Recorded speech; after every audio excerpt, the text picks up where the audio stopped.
Oh, hi guys, I'm going to tack this on to the end of the other video. When I say I have issues here welding, it's not so much the welding rods and welding wire as this. This is the end of the line for the electric. Literally the barn. It was mom and dad's house, now it's the barn. So this is like a 10-mile run, feeding houses and everything, and this building is at the very end of the line, and I don't have the correct voltage and amperage all the time. On days like today, it's cloudy right now, but it's 85 degrees. It's supposed to be up to about 90 today, and heat index of like 101.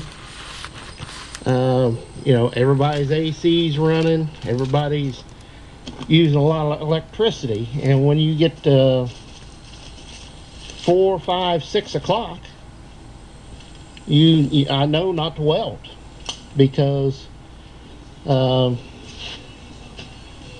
the welder said, at 75 amps, if I was welding 1/8 inch together, that would be perfectly fine. But you try it at 5:30 on a 90-degree day to weld, you'll have it cranked up to 130, 145 amps trying to get a weld, and it's not going to weld quite right. You'll weld it, but it's not, you know, not the best. So I really have to watch the times a day that I weld and what the temperature is outside. It may sound dumb to most people, but it's just the way it is around here. With the MIG welder, it's a lot more sensitive to voltage drop, amperage drop than the buzz box. The buzz box, you can crank it up more, but the MIG welder is a little funny. Yeah, that's my little tidbit in this lovely mess of a wire we get like this. You know, this kind of, that kind of stuff just, oh my, you can't weld with it. You just can't do it, because it's, if you got this much sticking out of the gun, it's that way, then it's that way. You know, it's going to do that as this wire feeds. It's going to whip around on you.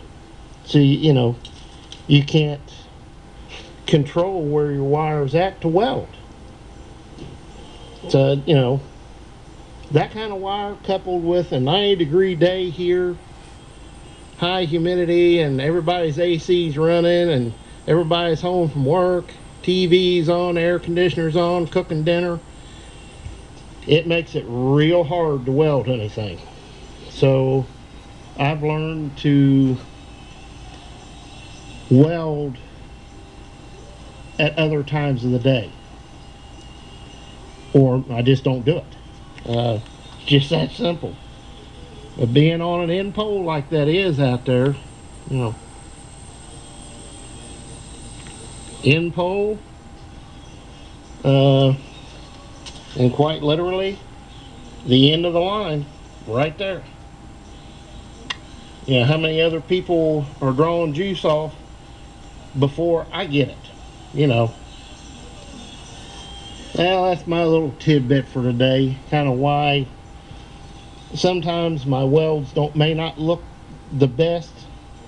It's because I'm fighting low voltage and low amperage coming off that pole. So that makes it more difficult. Well, we'll see you next time, guys. And as always, please comment, rate, and subscribe. It's not just dealing with bad wire or everything else.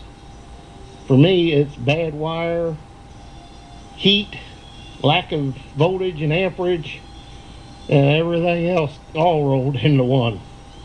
We'll see you next time, guys. And as always, please comment, rate, and subscribe. See you next time, guys.